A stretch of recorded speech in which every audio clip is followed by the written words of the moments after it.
Hello दोस्तों, आप लोग कैसे हैं। मैं उम्मीद करता हूं कि आप और आपके घर परिवार बिल्कुल ठीक होंगे। तो आइए हम स्वागत करते हैं आपको ज्ञान कोचिंग क्लासेज में। आज पढ़ने वाले क्लास 10 का प्रश्नावली 8.1 का प्रश्न संख्या 3। ये कह रहा है कि यदि साइन a बराबर 3/4 है, यदि साइन a बराबर 3/4 है तो cos a और tan a का मान ज्ञात कीजिए। ठीक है, फिर से जरा देख लेते हैं 3 नंबर क्वेश्चन। यदि साइन a बराबर दिया हुआ है 3/4 तो cos a और tan a का मान परिकलित कीजिए। परिकलित का मतलब यह नहीं होता कि ये क्या कह रहा है गजी भाषा में। परिकलित का मतलब होता है कि आपको दर्शाना है जैसे साइन a का मान दिया हुआ है इस रूप में दर्शाया हुआ है। ठीक है, उसी प्रकार से cos a का मान दर्शा देना है इस तरह से, और tan a का भी मान दर्शा देना है इस जैसा। वही परिकलित करने का मतलब होता है दर्शा देना, बता देना, यानी आंसर देना है आपको। ठीक है, चलिए तो हम लोग कुछ यहाँ पे पहले ले लेते हैं। किसको लेंगे, रख लेते हैं, हम पहले रख लेते हैं यहाँ पे, ध्यान दीजिएगा।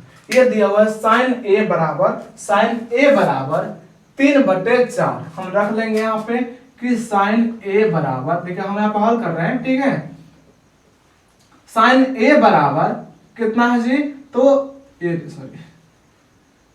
साइन a बराबर दिया हुआ है 3/4।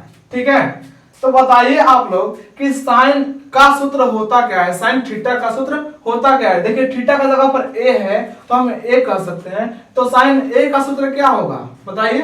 तो साइन, हम कहेंगे कि साइन a का सूत्र होता है लंब, ठीक है, बटा क्या होगा, कर्ण हो जाता है। लंब बटा क्या हो जाता है, कर्ण हो जाता है। तो देखिए, तो लंब जहां पे है वहां उसके जगह पर क्या है, 3 है। जहां पे लंब है उसकी जगह पे क्या है जी, तो 3 है। और जहां पे कर्ण है उसकी जगह पे क्या है, तो 4 है। यानी कि हम कह सकते हैं, देखिए हम यहाँ पे लिख दे रहे हैं कि कह सकते हैं कि लंब के जगह पर क्या है, तो 3 है। यानी कि लंबाई 3 हो जाएगा, और कर्ण के जगह पर क्या हो जाएगा, तो कर्ण के जगह पर हो जाएगा ये 4 हो जाएगा। ठीक है, देखिए साइन a।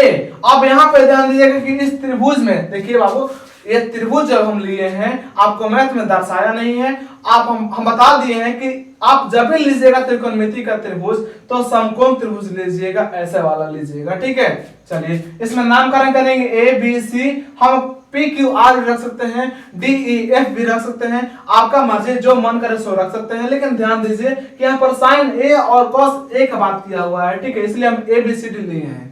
ठीक, चलिए तो देखिएगा साइन a से बात कर रहा है, यानी कौन a से बात कर रहा है, ये साइन a से बात कर रहा है, यानी कि कौन a से बात बतिया रहा है ये साइन। ठीक है, तो इसके जो सामने वाला जो भुजा होगा ये लंब हो जाएगा। बताइए, जो लंब होगा उसके जगह पे क्या बैठाइएगा, यानी कि जो लंब है यहां से यहां तक है, ये कितना बढ़ जाएगा, 3 सेंटीमीटर है। यहां से यहां कितना हो जाएगा, 3 सेंटीमीटर हो जाएगा। देखिए कर्ण लंब के जगह पर क्या है, 3 सेंटीमीटर है। अब कर्ण कौन होगा, तो आप लोग सब लोग जानते होंगे कि जो सीढ़ी से लगा दिया जाता है वही तो लंब कर्ण होता है। तो ये क्या हो जाएगा, यहां से यहां के लिए कितना हो जाएगा, तो ये हो जाएगा 4 सेंटीमीटर यहां तक हो जाएगा। ठीक है, ये 4 सेंटीमीटर हो गया, ये कर्ण हो गया। समझ में आ रहा जी, तो ये कर्ण हो जाएगा। ठीक है, और ये क्या हो जाएगा, इसके हिसाब से, एक हिसाब से बोल रहे हैं, एक हिसाब से क्या हो जाएगा, लंब हो जाएगा। ठीक है, एक हिसाब से ये लंब हो जाएगा। तो आधार कौन हो जाएगा, ये वाला हो जाएगा। तो आधार दिया है, नहीं दिया है, तो हम लोग आधार निकालने का काम करेंगे। चलिए आधार कितना दिया हुआ है, तो ए बी दिया हुआ है, तो हम ए बी लिखेंगे, ए बी के बराबर, ठीक है, या ए बी का स्क्वायर होता है। ठीक है, ऐसे देखिए ए बी का स्क्वायर लिखिएगा बराबर कर्ण का स्क्वायर हो जाएगा, यानी कि ए सी का स्क्वायर हो जाएगा, ए सी के स्क्वायर हो जाएगा माइनस, बताइए क्या होगा, तो AC का स्क्वायर यानी कि कर्ण के स्क्वायर माइनस ये हो जाएगा आधार का स्क्वायर। आप लोग देख रहे होंगे लंब है, लेकिन एक हिसाब से क्या है, ये आधार है, तो हम अभी आधार ही लेंगे। ठीक है, तो हो जाएगा AB। अरे सॉरी एक बार पीछे चलते हैं। ठीक है, हम उसके हिसाब से ले लिए, पीछे चलते हैं थोड़ा सा। देखिए ये वाला जो है हम कर लेते हैं लंब, ये आधार, ये क्या हो जाएगा कर्ण, हम इसको ले लेते हैं आधार। ठीक है, पूरा क्लियर हो गया। ठीक, ये आधार है लेकिन वास्तव में क्या है, लंब है। लेकिन हम एक हिसाब से देखें तो क्या हो जाएगा, आधार, ये लंब, ये हो जाएगा कर्ण। कर्ण थोड़ा ठीक से लिख लेते हैं, कर्ण, देखिए कर्ण हो गया। तो हम लेंगे हमको क्या निकालना है, ए निकालना है, यानी कि आधार निकालना है। तो हो जाएगा ए बी का स्क्वायर, ठीक, बराबर ये कर्ण का स्क्वायर हो जाएगा। तो कर्ण का नाम क्या है, तो ए सी का स्क्वायर हो जाएगा, माइनस उसमें से क्या घटा देना है, तो लंब घटा देना है। तो लंब के क्या जगह पे हो जाएगा, तो बी सी का स्क्वायर हो जाएगा। समझ में आया? चलिए, तो ए बी के जगह पर क्या दिया हुआ है, नहीं दिया है, तो यही तो निकालना है। हम ए बी के जगह पर ए बी छोड़ देंगे, इधर स्क्वायर है, ये स्क्वायर उधर जाएगा, तो ये क्या में बदल जाएगा, तो रूट में बदल जाएगा। अब बोलेगा सर कि ये रूट आया कहां से, तो जो ये स्क्वायर देख रहे हैं आप लोग, यही हो गया, आपका रूट को चेंज कर दिया। जैसे कि इधर होता है माइनस बराबर के इधर प्लस हो जाता है, ठीक उसी प्रकार से इधर रूट रहेगा, इधर स्क्वायर रहेगा, इधर जाएगा तो ये रूट में चेंज हो जाता है। यदि इधर रूट रहेगा उधर जाएगा तो स्क्वायर में चेंज हो जाता है, पावर घात में चेंज हो जाता है, ठीक है। चलिए, ए सी का स्क्वायर अब माइनस हो जाएगा, बी सी का स्क्वायर हो जाएगा, ठीक है। चलिए, ए बी का मान कितना दिया हुआ, ए बी का मान नहीं दिया हुआ, निकालना है। ए सी का मान कितना दिया जी, तो 4 है, 4 का स्क्वायर कीजिएगा। फिर देखिए ए बी बी सी का मान कितना दिया हुआ है, 3 है, तो 3 का स्क्वायर कीजिएगा। ए बी के बराबर क्या हो जाएगा, रूट ओवर, तो 4 चौके 4 गुना 4 हो करना है ना, 4 गुना 4 करोगे तो हो जाएगा 16, माइनस 3 गुना 3 करोगे हो जाएगा 9, ठीक। ये देखिए ए बी का मान निकालना है, तो अब हम 16 में से घटाएंगे 9, 16 में से 9 घटाएंगे कितना हो जाएगा, 7। ए बी का मान कितना हो गया, 7 सेंटीमीटर हो गया। ए बी का मान कितना हो गया, रूट ओवर 7 सेंटीमीटर हो गया। ए बी का मान निकल गया, ठीक है। अब देखिए त्रिभुज का सभी भुजा जो है पता चल गया है। अब हम लोग मैथ को आराम से सॉल्व कर सकते हैं। तो दिया क्या है, cos A tan A, यही तो क्या करना है। हम पहले निकाल लेते हैं, cos A को निकाल लेते हैं। क्या निकालेंगे, cos A को निकालेंगे।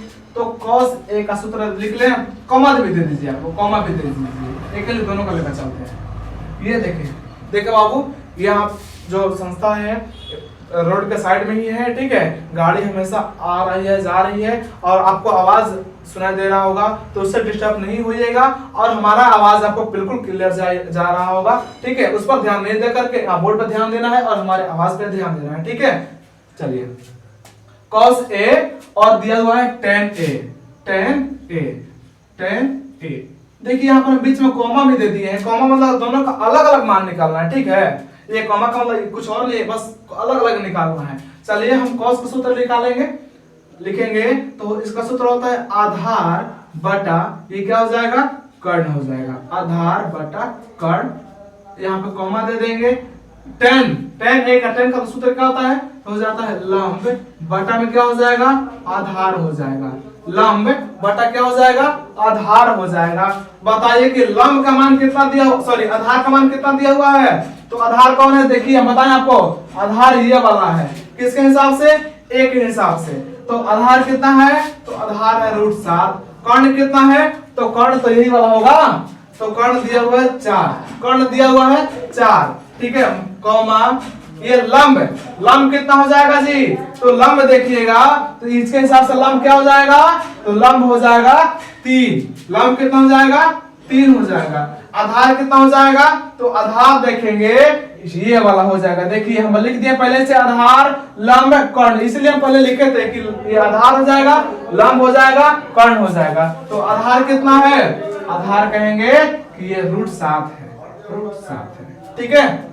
ये मैथ सॉल्व हो गया। यदि ये वीडियो अच्छा लग रहा होगा तो ठीक है। देखिए आंसर पूरा फाइनल हो गया है, आपको आंसर घबराने की जरूरत नहीं है, एकदम आंसर हो गया फाइनल, इसका अलग इसका अलग। यदि वीडियो आपको समझ में आ रहा होगा तो वीडियो को शेयर करें, कमेंट करें और लाइक भी करें, सब्सक्राइब भी करें। यदि समझ, चलिए इसके लिए धन्यवाद, थैंक यू।